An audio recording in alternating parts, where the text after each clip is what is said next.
She set the folder on my dining room table like the matter was already decided. A 3-page printed proposal. My neighbor Meredith was sitting 4 feet away, a glass of wine in her hand, having arrived for the dessert course.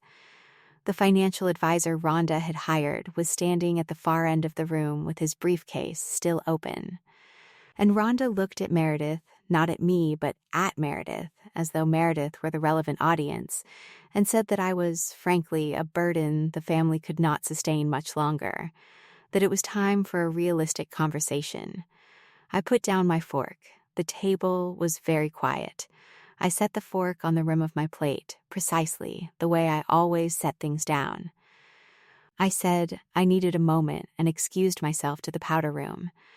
I called Bertrand from the sink. I said, "You remember the promissory note on Garrison's house?" He said, "Of course." I said, "I'd like to exercise the acceleration clause." He said, "I can have the notice drafted by morning." I said, "Thank you. I'll come in at 9. What Rhonda did not know, what she had never thought to ask, was that I held a recorded deed of trust on her house. I had held that note for 7 years without once calling it. The outstanding balance was $224,000. The property was appraised at $580,000. She had said the words in front of my neighbor and a financial advisor she had hired, at a dinner she had organized, at my table, in my house. She had no idea what I was holding. Good day, dear listeners. It's Sienna again, and I'm so glad you're here with me today. Before we begin, please take a moment to subscribe to the channel and tap the like button. It helps these stories reach the people who need them. And tell me in the comments which city you're listening from. I love seeing just how far these stories travel. People always say that at a certain age the relay should pass, that there comes a point when the older generation ought to step back, simplify, defer. What they mean, if you listen carefully beneath the practical language, is that someone has looked at a retired woman of a certain age and decided that she is no longer the one holding the instrument, that she has become, in the arithmetic of younger people's plans, a variable to be managed rather than a party to be reckoned with. I spent 34 years in commercial and consumer lending. I know what it sounds like when someone has already made the decision and is presenting the paperwork as a formality. I have sat across that desk myself, many times in the other chair. I know the particular patience of someone who believes the answer is already yes. I had simply never expected to be sitting at my own dining room table when I heard it. There is a thing that happens in those moments, a stillness that is not shock. The mind does not go blank. It goes very, very clear. You may know the feeling. The moment when something you have quietly expected and quietly prepared for finally arrives wearing its true face. Not surprising, just confirmed. I had prepared for 7 years. I simply had not needed to say so until that evening in December. I retired at 68 after 34 years as a bank branch manager in Savannah, consumer loans to start, then commercial lines. And in the final decade, primarily mortgage originations. I understood what a promissory note was. I understood what a deed of trust was. I understood what an acceleration clause was, and precisely when it could be invoked, and what it required. These were not abstract concepts to me. They were instruments I had used hundreds of times on behalf of institutions that employed me. I knew them the way a surgeon knows a particular incision, not by reading about it, but by making it, until the knowledge is no longer conscious at all. The Ardsley Park house was mine free and clear. I had paid off the mortgage the year I turned 60, 8 years before I retired, because I did not like carrying debt I could eliminate. It was a mid-century house in a neighborhood I had chosen 22 years earlier, for its sidewalks and its squares, and its particular quality of light in the morning through the old live oaks. Savannah in late December is gray and mild. The moss on the oaks goes dark with moisture, and the squares are strung with lights for the season. and the air has a softness that makes the city feel, in those weeks, as though it is holding its breath before the new year. I liked the house in December especially. I liked its warmth against the gray outside, the way the interior established itself against the season. Every drawer in that house was in order. Every document was filed. I had a fireproof cabinet in the home office, a gray steel unit bolted to the wall behind my desk.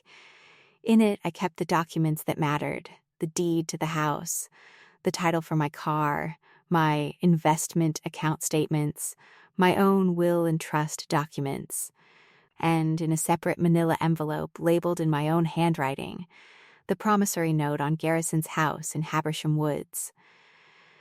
You might wonder why a mother would document a family loan so formally.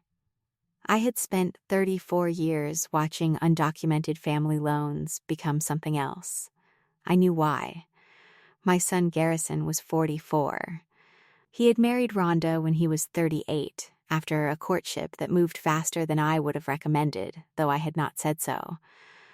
Rhonda was efficient and organized and had a gift for reframing her own preferences as the only sensible option available. She used the phrase, "be realistic," the way some people use a hand placed firmly on the shoulder. It felt like steadiness. But it was pressure. Garrison, for his part, loved her and deferred to her, and he was, I believed, not always entirely aware of the difference between those two things. I also had a younger son, Warren, who lived in Memphis and worked in hospital administration and called me every Sunday without fail. Warren I did not worry about. Warren had never given me reason to. I had known Rhonda for 6 years. In the first 2, I had been generous with my time, with holiday arrangements, with the particular accommodations that a new daughter-in-law reasonably expects from a mother-in-law who wants things to go well. I had not found her warm, but warmth is not a requirement. I had found her strategic, which I understood, and which I did not object to so long as the strategy did not involve me as a variable in someone else's equation. By the 3rd year, I had begun to notice that she had opinions about my house. Not stated opinions, she was too careful for that. Suggestions, offered in the voice of practical concern. Had I thought about whether so many stairs were wise at my age? Had I considered whether the Ardsley Park neighborhood would remain the most convenient location as time passed? Did I have a financial planner who specialized in senior asset transition? The word transition appeared more than once in those conversations. I noticed the word. I noted it and said nothing and went on arranging my own affairs in the way I had always arranged them. The powder room in my house smelled of the soap Rhonda had chosen.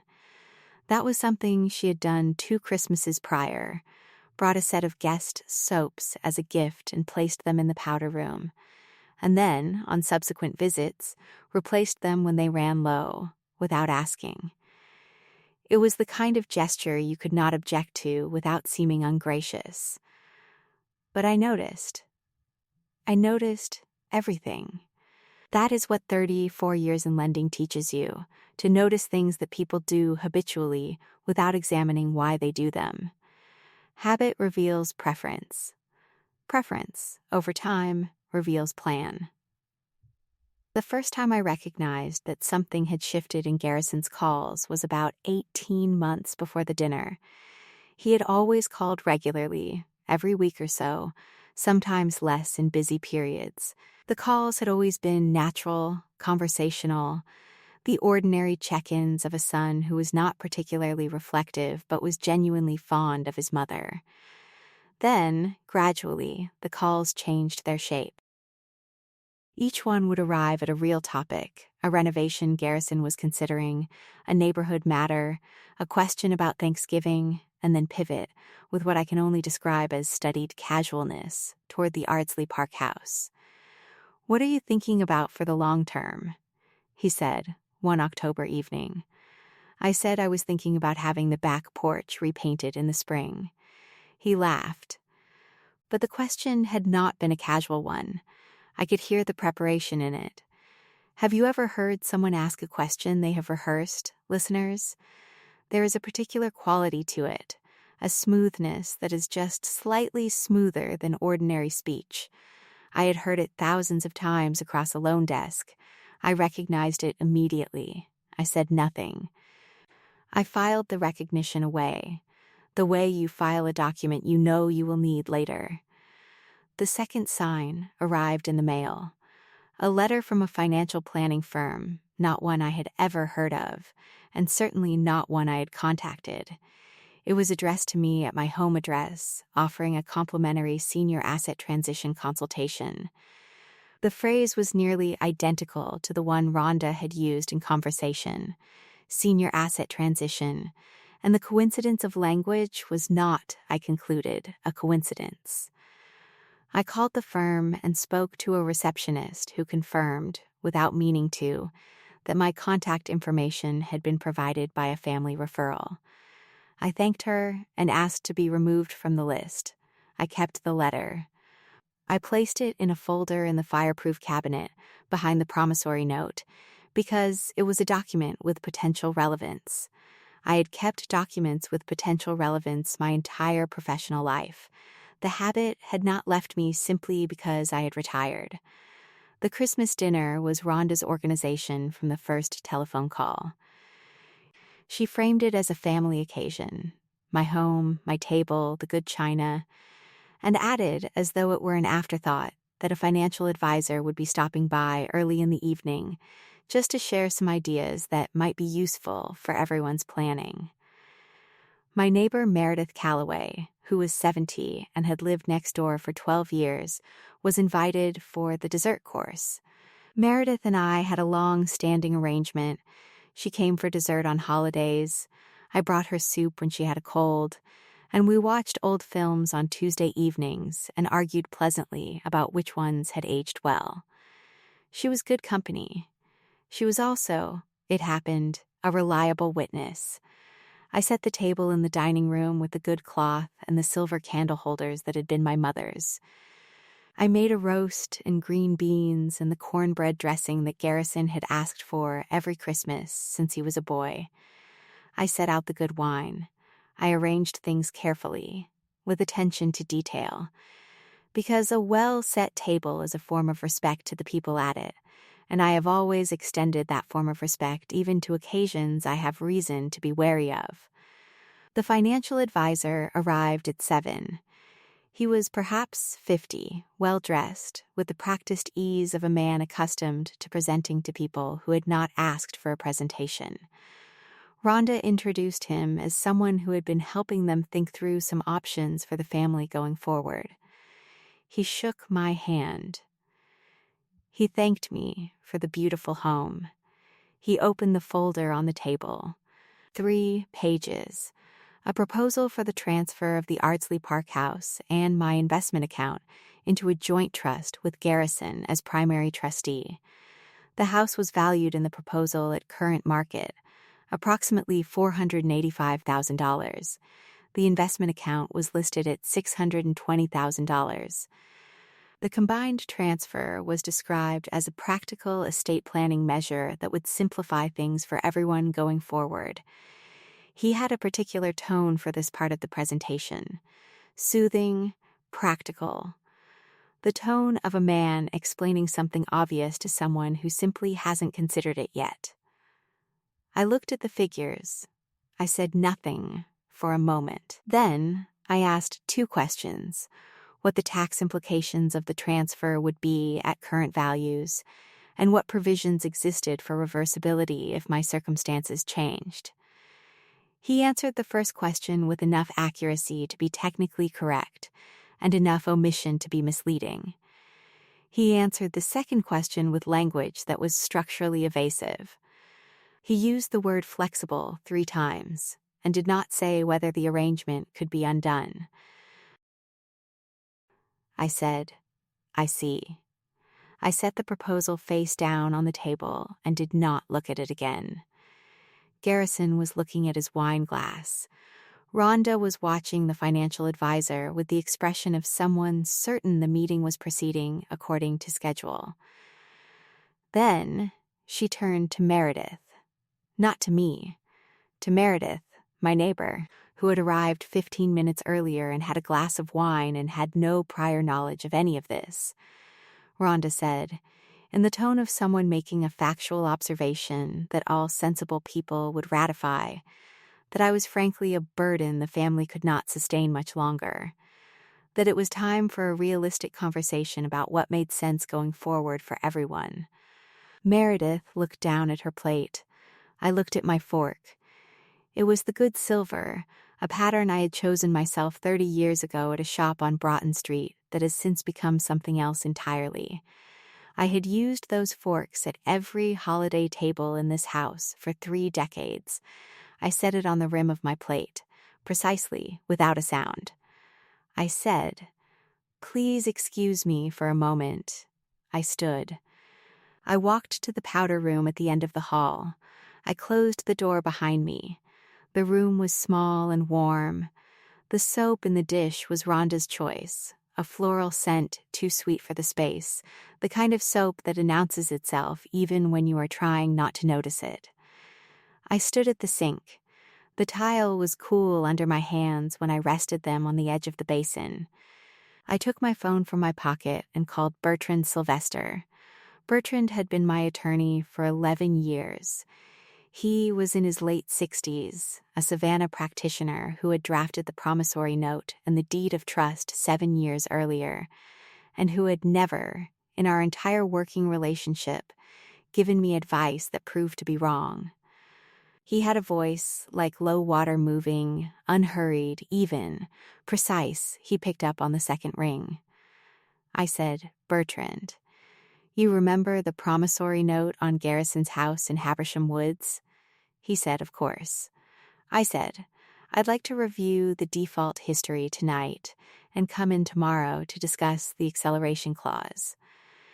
There was a brief pause, not hesitation. Just Bertrand's habitual pause before he said anything consequential. He said, "I'll pull the file tonight." 9 o'clock? I said, 9 o'clock. He said, "All right." He did not ask me what had happened. He understood the call and what it meant. I hung up. I looked at myself in the mirror for a moment. Then I washed my hands with Rhonda's soap and dried them on the guest towel and went back to the dining room. I told everyone I wasn't feeling well and thanked the financial advisor for coming and said goodnight. The financial advisor picked up his folder. Garrison stood. Rhonda said something about rescheduling. I said that would be fine. I walked them to the door and closed it behind them. Meredith stayed. She helped me carry the dishes to the kitchen. Neither of us said anything about what had happened at the table. When she was putting on her coat to leave, she looked at me for a moment and then said, "That was a remarkable thing to say, Evelyn," I said. "Yes." She went home. The cost of what Rhonda had set in motion was not abstract. I want to be clear about that with you. I understood it entirely by the time I was in my bed that night, in the dark, going through it the way a professional goes through an inventory before making a decision. The Ardsley Park house was worth approximately $485,000 at current market. My investment account held $620,000 in a conservative portfolio, municipal bonds, dividend equities, a small allocation to short-term instruments. The proposal in the folder would have transferred effective control of both into a trust managed jointly by Garrison, which meant in practical reality managed by Rhonda, because Garrison managed very little in his life without her involvement. That was not a cruel observation about my son. It was an accurate one. I had watched his marriage for 6 years. If I had signed what was in that folder, I would have been a guest in my own financial life. I would have been the retired woman my neighbor had watched being called a burden, who had then signed documents confirming she could no longer manage her own affairs. Everything I had spent 34 years understanding about what happens to people who cede control of their instruments would have happened to me, at my own dinner table, in my own dining room, with the good silver on the cloth. That was not going to happen. But I want you to understand that the inventory was not without cost. Garrison was my son. Whatever happened next, he was my son. A fact that does not simplify and does not become less true, because he had sat at that table and said nothing while his wife called his mother a burden. I was going to have to carry what Rhonda had said. The question was only how I was going to carry it, and from what address, and in whose name. I fell asleep holding one certainty I was not yet ready to explain to anyone. I had already made the call. Everything else was paperwork. After Meredith left, after the dishes were done and the dining room was cleared, I went to the home office. I opened the fireproof cabinet. The manila envelope was where I had put it 7 years ago, labeled in my own hand, Garrison Strand / promissory note / Habersham Woods property / Bertrand Sylvester-esque. I took the envelope out. I sat at my desk. I removed the note. It was 6 pages, printed on the firm's letterhead, Bertrand's initials on each page, and all 3 signatures, mine, Garrison's, Rhonda's, on page 6. I had not looked at it since the day I filed the copy after the loan closed, 7 years prior. 7 years is a long time to hold an instrument without examining it, and yet this was the precise purpose of holding it, so that when you needed it, it was there. Waiting, exact, unchanged, I turned to page 4. Paragraph 7 was where I had put the acceleration clause. It was where it always went in commercial paper of this type. I read it the way I had read hundreds of such clauses in 34 years of lending, methodically, straight through, without skimming. Standard language, cleanly drafted by Bertrand, unambiguous in its conditions. Material default was defined as 3 or more missed or partial payments in any 12-month period. The remedy was my right to declare the full outstanding balance immediately due and payable. I set the note on the desk. I did not need the payment ledger to know that Garrison's history was irregular. I had accepted partial payments in some months without comment, because I was his mother and he was my son and I had the money and he did not always. And I had believed that patience was a form of love. I still believed that. I had not changed my mind about love. I had only reached the end of what patience could silently accommodate. I put the note back in the envelope. I put the envelope back in the cabinet. I closed the cabinet and went to bed. The silver fork was in the drying rack. The good wine had barely been touched. Lying in the dark, I thought about the evening 7 years ago when Garrison had first asked me for the money. He had come alone, Rhonda was not there, which told me something even then. He had sat at the kitchen table in this same house, in the same chair he had occupied as a boy doing homework, and he had explained that they had found the house in Habersham Woods, that they wanted to make an offer, and that the difference between what they could borrow conventionally and what they needed for the purchase was $310,000. He did not ask me if I could help. He said he knew it was a lot to ask, and he understood if I said no. I asked him 3 questions. I asked whether Rhonda knew he was here. He said yes, she did, and she was grateful. I asked whether he had read the preliminary purchase agreement. He had, and I asked because I was a branch manager who had seen what happened when family loans went unstructured, whether he would object to a properly drafted promissory note with a recorded deed of trust on the property as collateral. He had not expected the 3rd question. Most people don't. He looked at me for a moment and said, "You want me to sign a note?" I said, "I want us both to be protected. You from misunderstanding what this is, and me from not knowing what recourse I have if things become difficult. A documented loan is a loan with dignity for both parties." He was quiet.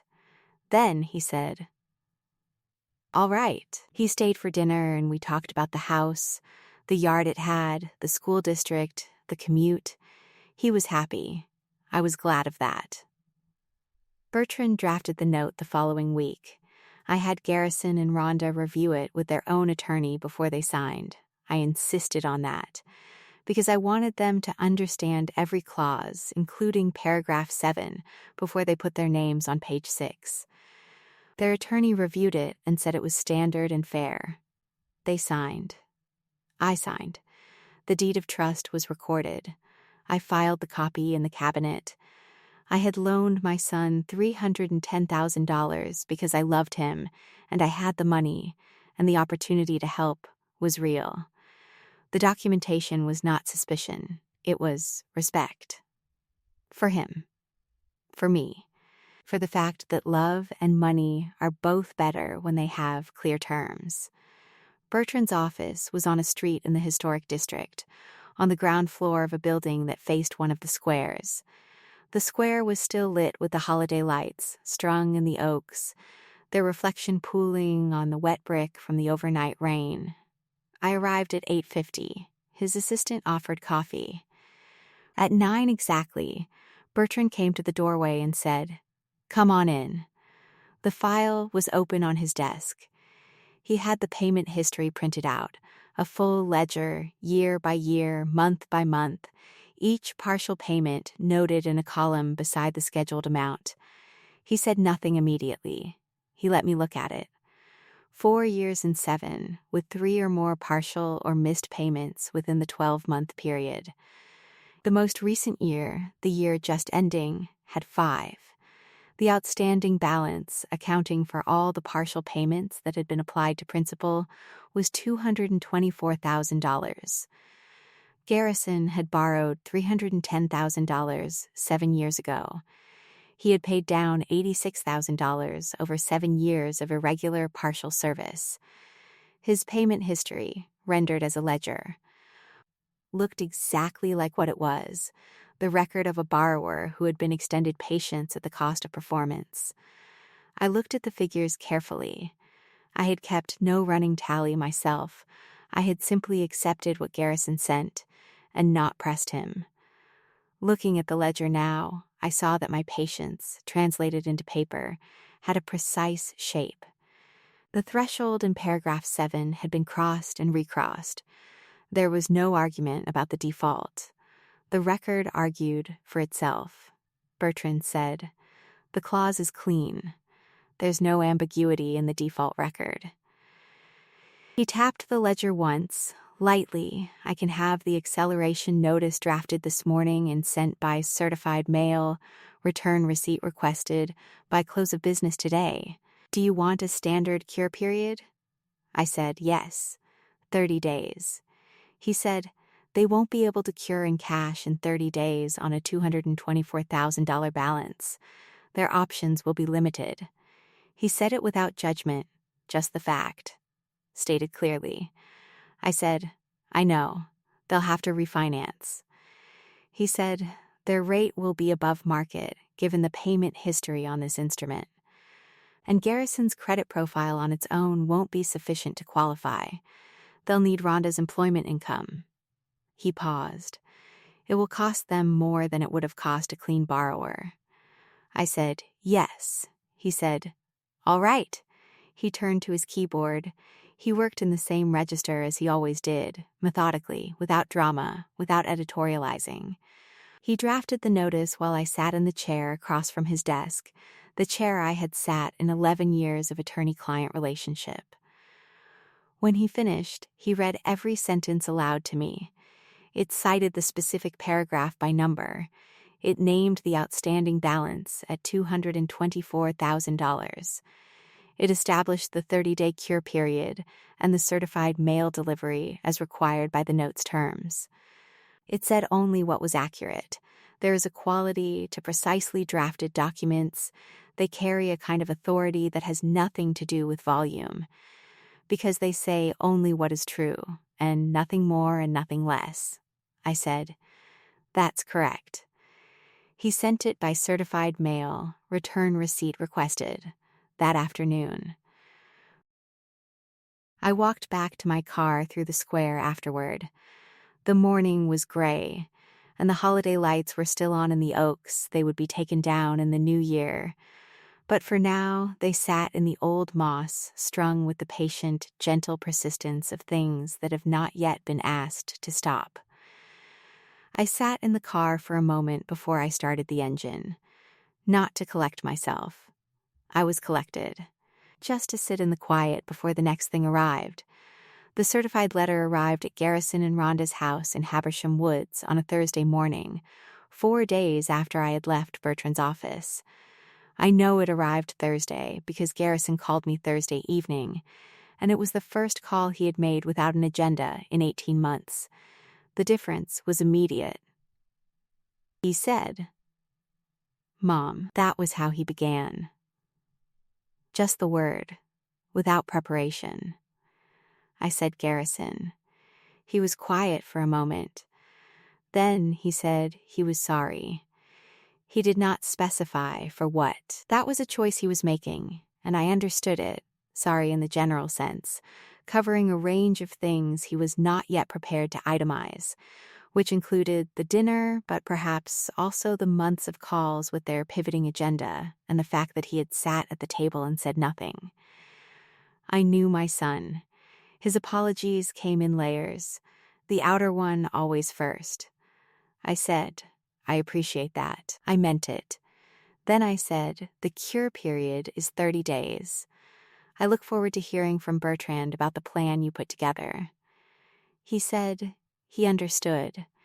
He did not ask whether the acceleration was really necessary or whether there was another way. He had read the note.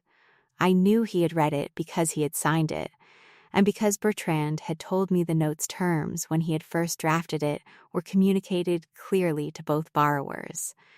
Garrison had simply believed, until Thursday, that the clause would never be invoked. He had believed that my patience was permanent. That belief was the thing that had made Thursday possible. Rhonda did not call. I had not expected her to. Rhonda's silence in difficult situations was strategic, the silence of someone calculating the best position rather than processing the matter. I did not resent it. I understood it. What I did not know then, and what Garrison told me much later, was that when he had first shown her the letter, her immediate response had been, "Can she do that?"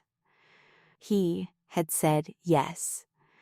That 3-word exchange was the closest thing to a collapse that Rhonda produced, and I witnessed it secondhand, filtered through my son's quiet recounting, weeks after the fact. There was no dramatic scene, no conference table confrontation, no moment where I looked across a polished desk and watched her composure crack open in real time. I had not designed a scene. I had exercised a right. Their attorney, a man named Forsyth, whom Bertrand knew professionally and described to me as competent but not inspired, contacted Bertrand within the first week of the letter's delivery.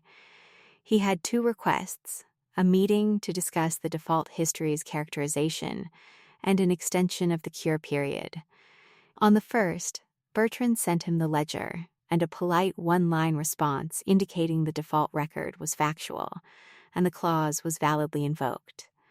On the second, Bertrand granted 15 additional days, which was standard commercial practice, and which I had instructed him to be reasonable about.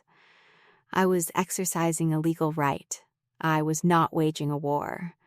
The distinction mattered to me, and I wanted it reflected in how the matter was handled.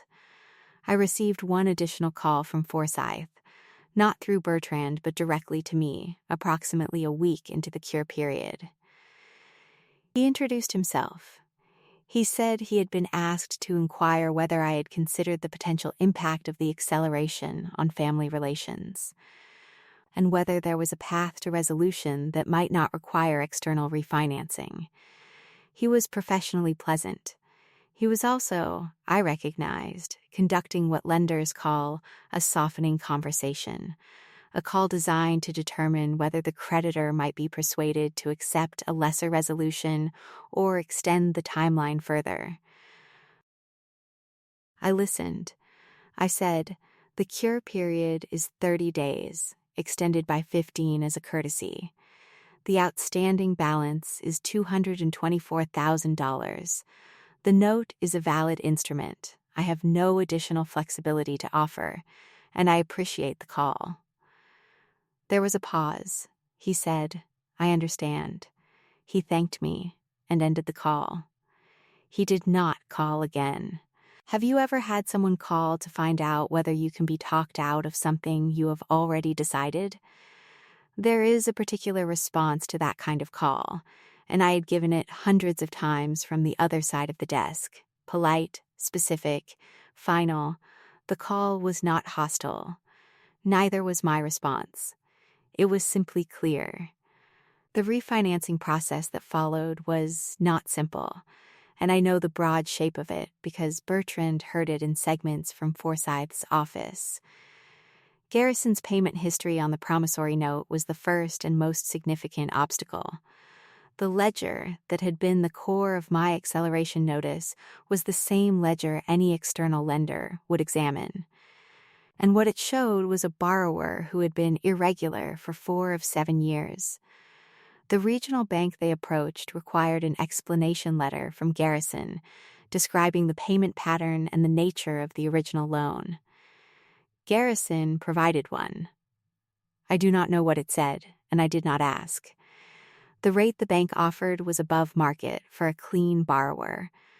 It was the rate available for a borrower with this credit profile applying for a refinance under time pressure, using their spouse's income as the primary qualifying income stream. Rhonda's employment in sales management for a regional healthcare company became, effectively, the financial instrument that resolved the situation. The income that Rhonda had brought into a marriage she presumably believed gave her leverage over an aging mother-in-law was the same income that wrote the check that cleared the lien on the house she had thought was secure. Do you see the arithmetic of it, listeners? I had not arranged this. I had simply invoked what was already there. The days of the cure period moved quietly. I went about December in the ordinary way. I did my shopping. I bought winter camellias for the front step. I had always kept something blooming at the front of the house in December, because the gray needed interruption, and the camellias were reliable. I wrapped the gifts I had already bought for Warren's children. I made tea in the mornings and read the paper at the kitchen table and put seeds in the bird feeder on the back porch and watched the sparrows from the kitchen window. I went to church on Sunday and sat in the pew I had occupied for 22 years and listened to the choir. I called Warren the day the notice went out. He was at work, and his assistant put me through after a short hold. When he came on the line and I explained what had happened and what I had done, there was a silence of perhaps 5 seconds. Then he said, "Good." Then, after another pause, "Are you all right?" I said, "Yes." He said, "I'll call you Sunday." He called me Sunday.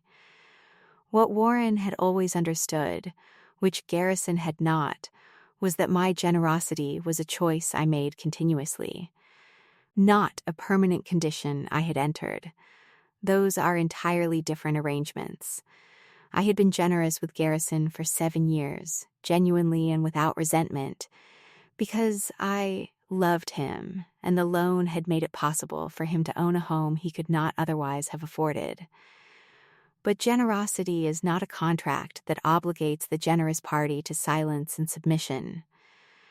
The distinction between those two things is one I had made professionally, in writing, hundreds of times.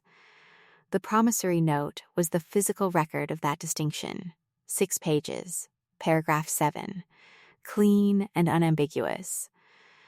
Meredith, true to her nature, had quietly asked Bertrand's assistant whether she should provide a written account of what she had witnessed at the dinner. Bertrand passed the inquiry to me. I said, "Please thank Meredith and let her know I'll be in touch if it becomes necessary." It had not become necessary, but the fact that she had offered, without prompting, without drama, without needing to be asked, was the kind of small, quiet act of loyalty that stays with you. She had heard what Rhonda said. She had seen my face when I set down the fork. She had decided, without ceremony, to stand on the correct side of the record. Meredith came by in person the afternoon after the notice was sent, knocked on the back door the way she always did, holding a covered plate of the shortbread she made at Christmas. She said she had heard from Bertrand's assistant that things were proceeding. She did not ask me to confirm or explain. She set the shortbread on the counter and said, I wrote it down, that same night, when I got home. What she said, word for word, I have it if you need it. I thanked her. She said it to me, Evelyn, as though I would agree with her. I said, I know. We had tea. We talked about other things. She went home. A week into the cure period, Garrison called a second time. This call was different from the Thursday call, more prepared, the way a person sounds when they have thought carefully about what they are going to say, and have decided to say it anyway. He said he wanted me to know that he had not asked Rhonda to invite the financial advisor to the dinner. He said the advisor had been Rhonda's idea, and that he had not known until the evening itself that the presentation was going to happen that way. He said he was sorry he had not spoken up at the table. I listened to all of it. Then I said, Garrison, the note is valid. The default history is documented. The cure period is running. I am not angry with you, and I am your mother, and none of those things is going to change. But I would like you to read the full promissory note, all 6 pages, before we speak again about any of this. He said he had already read it. I said, good. Then you understand what paragraph 7 says, and you understand that it says it clearly, and we don't need to discuss it further. He said, yes. We said goodnight. I had Bertrand review the financial advisor's proposal folder the morning after the acceleration notice went out. I brought it to his office along with the letter from the planning firm. He examined both. He said the proposal contained no instrument that bound me in any way. I had never signed it, never indicated agreement, never provided my authorization for its preparation. The advisor had no fiduciary relationship with me whatsoever. The letter from the planning firm was not legally significant, but was, Bertrand observed quietly, consistent with a pattern. I said, I know. I noted it when it arrived.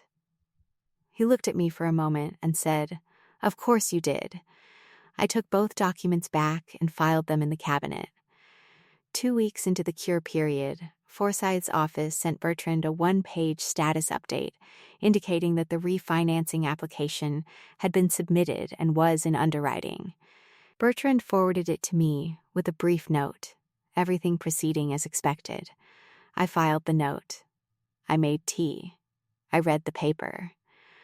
What Forsyth's status updates did not include, but which became clear in Bertrand's subsequent conversations with him, was that the underwriting process had required 3 additional documentation requests from Garrison: a formal explanation of the original promissory note arrangement, a letter from me confirming the note's terms and outstanding balance, which I provided through Bertrand, in exact and factual language, and a current employment verification from Rhonda's employer.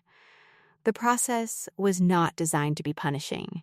It was simply the ordinary process that applies to borrowers who do not have clean files, which Garrison, when examined by a disinterested institution, did not. I thought sometimes in those 2 weeks about the 7 years I had spent holding the note without examining it. I had looked at it once, the day I filed the copy after the loan closed. Then I placed it in the cabinet and proceeded to be Garrison's mother. I accepted his calls. I allowed Rhonda to choose the soap for the powder room. I listened to the incremental suggestions about transitions and long-term planning. I noted all of it and filed it away and carried on. You carry a great deal when you love someone. The question is always what you carry it in, a note or a hope. I had both. But only one of them was on page 4. That is a particular kind of patience. Not passive, not inattentive, simply slow. The patience of someone who has seen enough loan files to know that a promissory note with an acceleration clause and a recorded deed of trust is not a thing that evaporates or diminishes or becomes less enforceable because the parties involved have family dinners together. The note waited in the cabinet. I waited in my house. Neither of us had anywhere else to be. Some evenings during those weeks I sat in the home office after dinner, not at the desk, but in the reading chair by the window, with the lamp on and a book I was not always reading. The cabinet stood against the wall in the corner of my vision. I did not open it again. I did not need to. I knew what was in it, and I knew what it said, and I knew what the bank's ledger said, and I knew the outcome as precisely as I had known any loan file in 34 years of reading them. The remaining question was only timing. The cure period ended on a Tuesday in late January. 3 days before the deadline, Forsyth called Bertrand to confirm that the refinancing would close within the extended period. On the Tuesday itself, Bertrand called me at 11:15 in the morning. I was at the kitchen table with a cup of coffee and the crossword open, working through the lower right corner, which had been resistant. He said, "Evelyn." The wire came through. $224,000 received in full. The lien has been released. I set the pen down. That was the climax. That sentence, in Bertrand's low, unhurried voice, on a Tuesday morning in late January, at my kitchen table in the Ardsley Park house that remained entirely my own. There was no conference room, no face-to-face reckoning where I watched Rhonda's composure come undone across a table, no moment of theater.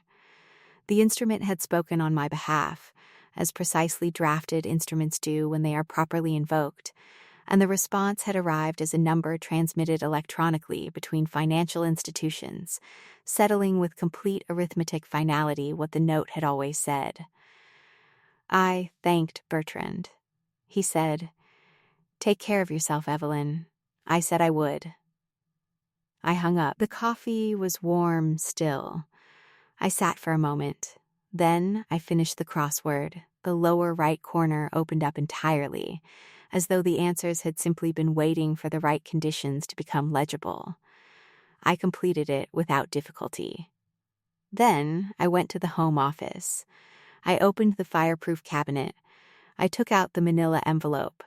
I removed the promissory note, all 6 pages, Bertrand's initials on each, all 3 signatures on page 6. I removed the copy of the acceleration notice.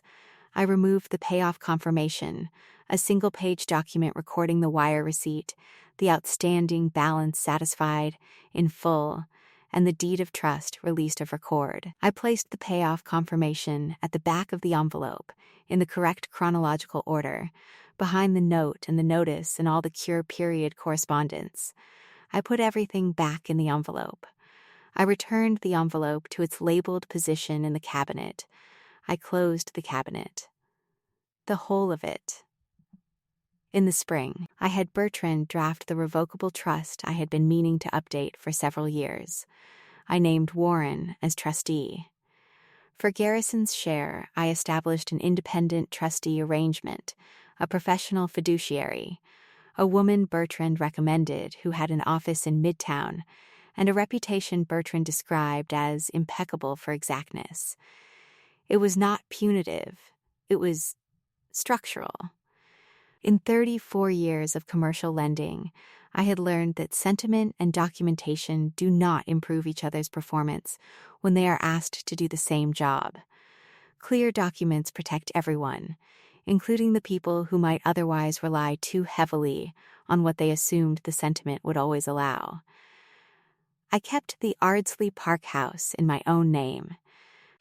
I kept the investment account in my own name. Both were exactly as they had been the morning before the Christmas dinner and exactly as I intended them to remain.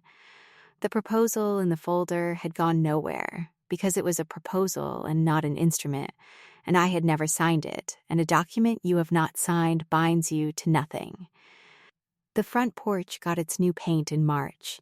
A soft cream that matched the original trim, which I chose from a sample card after 3 consecutive Saturdays of comparison. I wanted to get it right. I am not a woman who redoes things. The winter camellias I had put on the front step in December had finished their season by then. But I replanted the pots in April with something that would carry through to summer. The house was my house. I intended to keep it looking like one. Meredith came for dinner in April. We argued pleasantly about a 1963 film neither of us could quite remember the ending of, and she brought a lemon cake she had made from her mother's recipe, and we ate the whole of it without guilt. She did not mention the Christmas dinner. I did not mention it either. Some things do not need to be revisited in order to be understood. We understood each other. That was sufficient. Garrison called on Sundays, for a while less frequently, and then, as months passed, more frequently again, as sons do when they have done something they cannot quite name, and time smooths the surface of it without quite resolving it. I took his calls. He was my son. I had not closed the door on my son. I had simply ensured that every door in my house opened and closed on my own terms, and that the documents in the cabinet reflected that fact precisely. Rhonda did not apologize. I had not required one. An apology would have named what she had said, and naming it would have required her to reckon with it, and reckoning requires a kind of honesty that is not available to everyone. I understood that. I filed it alongside the other things I understood clearly and did not expect to change. What she had said at my table is something I will carry for the rest of my life. Not because it wounded me in the way she may have imagined. She had not understood me well enough to wound me precisely, but because it clarified something I had only half articulated to myself before that evening. I had been patient with Rhonda for 4 years out of love for my son. Her words at the dinner told me, finally and without ambiguity, that she had read my patience as weakness. She had looked at a woman who chose not to act and concluded, reasonably given her own experience of the world, that the woman had no action available to her. She was wrong about the instrument. She was wrong about the holder. And the consequence of being wrong about both of those things when the note comes due is exactly what the arithmetic says it is. $224,000, wire transferred, lien released, certified mail filed, cabinet closed. I am still in the Ardsley Park house. The cabinet is still bolted to the wall behind my desk. The documents are in order. The crossword is on the kitchen table most mornings, and the birds come to the back porch feeder, and the moss on the oaks goes dark in December, and the squares are strung with lights, and I am carrying everything I carry. The love and the clarity and the cost. In my own house, in my own name, with my own documents exactly where I put them. The powder room still smells of Rhonda's soap. I replaced it last spring with one I chose myself. A plain bar of cedar. Simple, mine there is one thing I have told myself, and which I will tell you now only once. Always know who holds the note. Always draft the note before the dinner, at which someone might forget that it exists. The note in the cabinet is not a weapon. It is a fact. Facts do not require to be drawn or displayed. They simply wait in fireproof steel until the moment when waiting is over. They called me a burden at my own table, in my own house, and they had no idea what I was holding.